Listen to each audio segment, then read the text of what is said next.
इस समय प्रेम की कविताएं खत्म हो गई थी।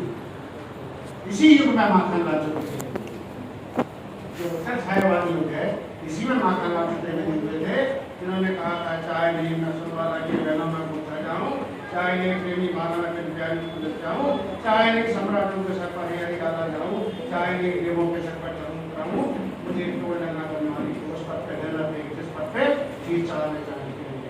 ये राष्ट्रीयता की कविता इस समय की, ये सब हमको पढ़ना चाहिए। अकेलेपन में कोई चीज नहीं होती, एक परंपरा है हर चीज की, उपन्यास की परंपरा है, कहानी की परंपरा है, गजल की परंपरा है, सब चीज की परंपरा है। मैंने अभी सर वृंदा काले का उपन्यास कंप्लीट किया साहित्य समावेश का, सब चीज और पे इसलिए मैंने उपन्यास लिखा। हम देखते हैं कि पहले मैं हिंदू हूँ, बाद में भारतीय हूँ। वो कहते थे पहले मैं हिंदुस्तानी, बाद में मुसलमान हूँ। ये बात इतनी मुझे अच्छी लगी, मैंने कहा ये व्यक्ति है जो भारत के राज खाता है, इसको उपन्यास लिखना चाहिए। मेरा कंप्लीट। अब हमारे बीच में डॉक्टर मीनू पांडे नयन, जो कई विधाओं में पारंगत है, संगठन करता है, संस्था चलाती है, कॉलेज में काम करती है, पांडे जी चले गए उन्हें भी संभालती है, बच्चों को संभालती है, घर संभालती है, सब प्रकार के काम करती है, फिर भी मुस्कान रहती है। माता पिता के पास भी जाती है, उनकी फोटो भी डालते रहते हैं। विलक्षण व्यक्तित्व है मीनू पांडे जी में। तो अब एक तो मैंने बताया था सम्राट की चली गई, अब एक सम्राट की बची हुई है। मैं उनसे निवेदन जरूर करवा दें कि वे आए और अपने वचन से हमको अनुग्रह करें।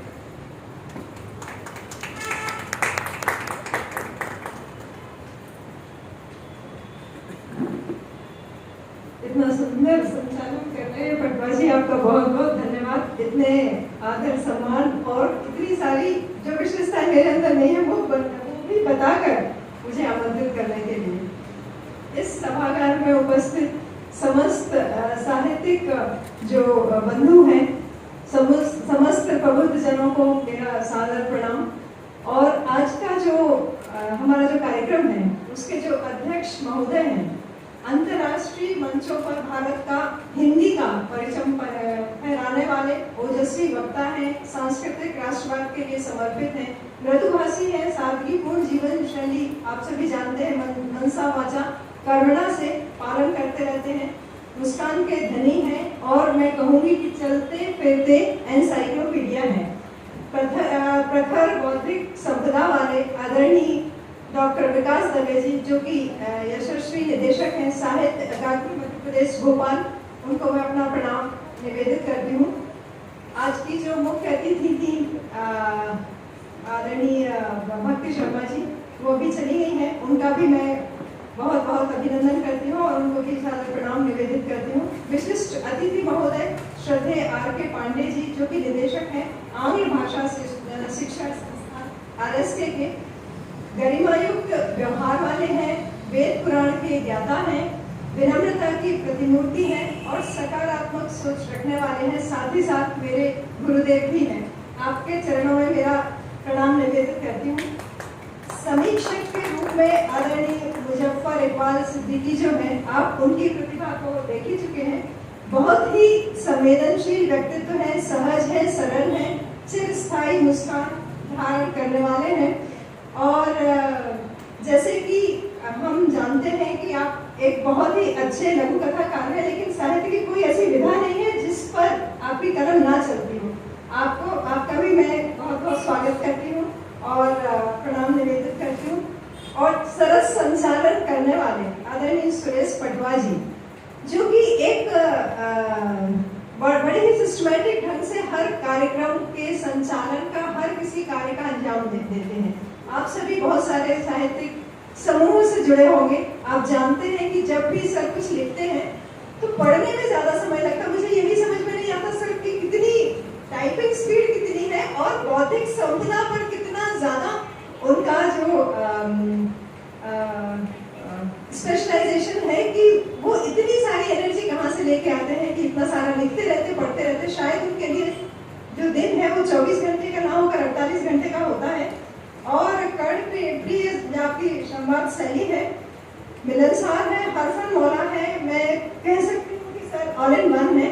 तो आपको भी मैं अपना प्रणाम निवेदित करती हूँ।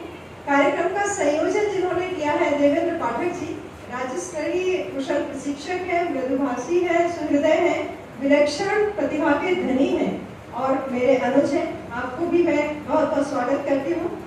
अर्जुन तिवारी जी, जो कि आज की उत्सव मूर्ति रहे हैं और जिन्होंने अपनी कविता का पाठ करके आप सभी के समक्ष अपनी प्रतिभा का प्रदर्शन किया है। ऊर्जावान, जिज्ञासु, व्यवहार कुशल, श्रमशील, कर्मवीर हैं।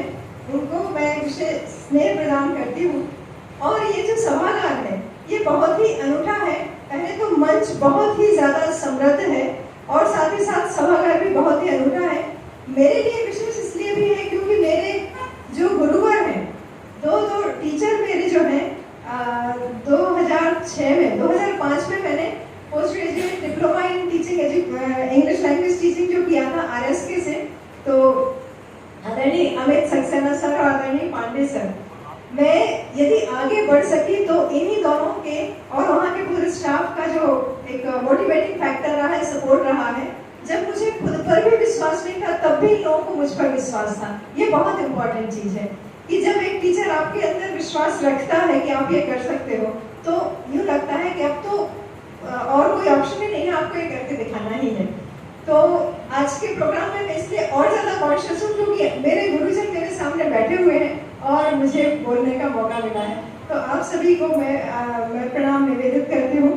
वरिष्ठ गौरवशाली साहित्यकार जो आरणी के आरंभ से ही जुड़े हुए हैं, आबिद सर हैं, सोनी जी हैं, अशोक सर हैं, निर्मल सर हैं और भी यहाँ सभागार में जहाँ तक प्रेक्षा सक्सेना जी हैं, सुनीता जी हैं, तो अभिनव है। हमारे जो बहुत सारे कार्यक्रम रहे हैं, सभी कार्यक्रम में इन लोगों की बहुत ही ज़्यादा महती भूमिका रही है और इन्हीं लोगों का सपोर्ट है जिसके कारण आगे बढ़ सकी हूँ। तो आप सभी का यहाँ उपस्थित होना इस कार्यक्रम को गरिमा प्रदान कर रहा है। साहित्य के नवांकुर जो है, नवांकुर तो नहीं कहा जाएगा क्योंकि हालांकि उनकी पहली पुस्तक है, लेकिन वो आप जब आपके हाथों में आएगी, शीघ्र ही आपके हाथों में आने वाली है, तो आपको लगेगा कि कितना अद्भुत तरीके से इन्होंने लिखा है। और इसलिए और भी जो यहाँ नवांकुर बैठे हुए हैं वो भी इनसे प्रेरणा ले सकते हैं। और ये जो बहुत ही आप बोल सकते हैं कि जिस सभागार में आप बैठे हैं, आदरणीय राजेंद्र राज जी के स्वप्नों का मंदिर है ये। और आज उनको बहुत मिस कर रही हूँ क्योंकि हमेशा उनका इतना सपोर्ट रहा है आगे बढ़ाने में, कार्यक्रम के आयोजन में उनका विशेष सहयोग रहता था। तो आज मैं इसीलिए अपनी भावनाओं को नियंत्रित नहीं कर पाई। और करुणा जी, आपका बहुत बहुत आपका भी स्वागत है। आप अभी दिखाई तो नहीं दे रही है, शायद अंदर होगी, लेकिन आपने जिस बखूबी से आगे सर की परंपरा का निर्वाह किया है।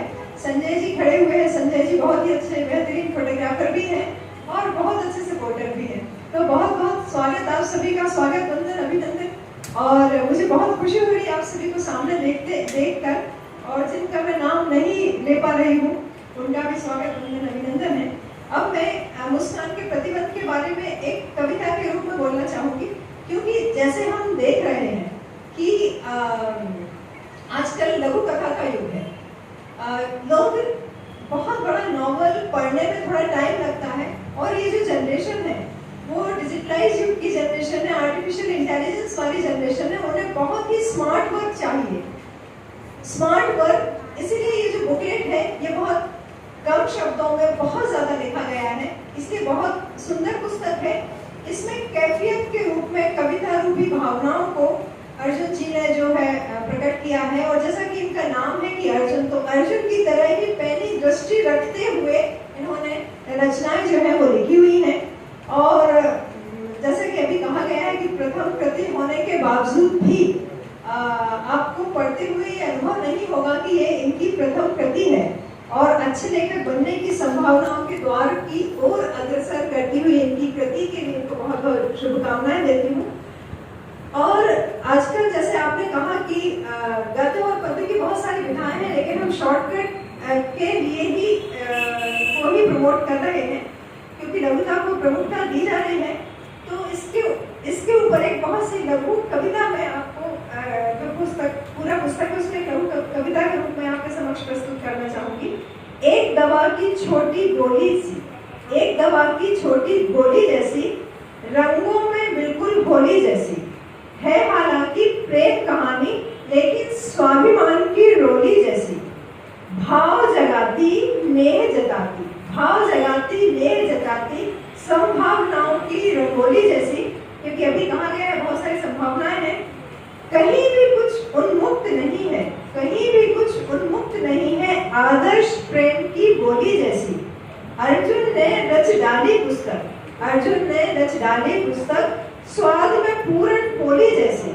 संदेश भी इसमें छिपा हुआ है, संदेश भी इसमें छिपा हुआ है, लगे नीम की निबोली जैसी। कौन समझ पाता टोली में, बैठी हो जो भोली जैसी। मुस्कान पर प्रतिबंध लगा दिए जिसने। जो बन जाती मुस्कान का सबब, फिर बन जाए अबोली जैसी। बस विश्वास स्वयं पर रखना, जले न भावनाएं होली जैसी। हालांकि इसमें बहुत सारी रचनाएं हैं, लेकिन उनको मैं पढ़ नहीं रही हूँ, क्योंकि ऑलरेडी उनको पढ़ा जा चुका है और मुजफ्फर जी ने भी उनका जिक्र कर दिया है। लेकिन एक बात जो पुस्तक के बारे में बोलना चाहूंगी कि जब भी कोई लेखक आरंभ करता है तो पर्सनल एक्सपीरियंस से ही करता है, साथ ही साथ प्रेम पगी रचनाओं से ही आरंभ होता है। लेकिन इस पुस्तक को पढ़कर जो मेरे मन मस्तिष्क में जो विचार पहुंचा वो इस तरह से है कि ये पुस्तक हमारे युवाओं को एक सार्थक संदेश देती है। मुस्कान पर प्रतिबंध तो लग गया, लेकिन जैसे मुजफ्फर सर ने भी कहा कि ब्रेकअप होने के बाद यदि बहुत ज्यादा इंटीमेट रिलेशनशिप में होते हैं तो उसके बाद लोग सुसाइड कर लेते हैं। तो इसमें इस पुस्तक में ऐसी कोई भी बात नहीं कही गई है, इसलिए युवाओं के लिए ये प्रेरणा देने वाली बात है कि भाई आपके मुस्कान पर प्रतिबंध लग सकता है फॉर द टाइम बीइंग, कुछ पर्टिकुलर समय के लिए, लेकिन मुस्कान वापस आ सकती है यदि जिंदगी कायम रही तो इसलिए आप इस तरह की पुस्तक लिखते रहिए, लेकिन मुस्कान पर प्रतिबंध मत लगाइएगा, बस मुस्कान जारी रहने दीजिए। वैसे भी हमारा जो मंच है आप देखें सभी दंत गोष्ठ मुस्कान के धनी है, तो हमें भी उनसे प्रेरणा लेनी चाहिए। और बाकी जो पुस्तक के बारे में आप सुन ही चुके हैं, तो मैं वापस से उन सारी चीजों को रिपीट नहीं करूंगी, लेकिन ये पुस्तक एक मील का पत्थर साबित हो, क्योंकि जो मैंने आपसे कहा कि किसी को समय नहीं है, लेकिन इतना बुकलेट तो आराम से पढ़ा जा सकता है, उतना समय तो दिया जा सकता है। तो इस तरह की संभावनाएं जो हैं आपके आगे बढ़ने के लिए, आप एक उगता हुआ सूरज है जिसको मैं प्रणाम भी करती हूँ और हार्दिक शुभकामनाएं भी देती हूँ। धन्यवाद।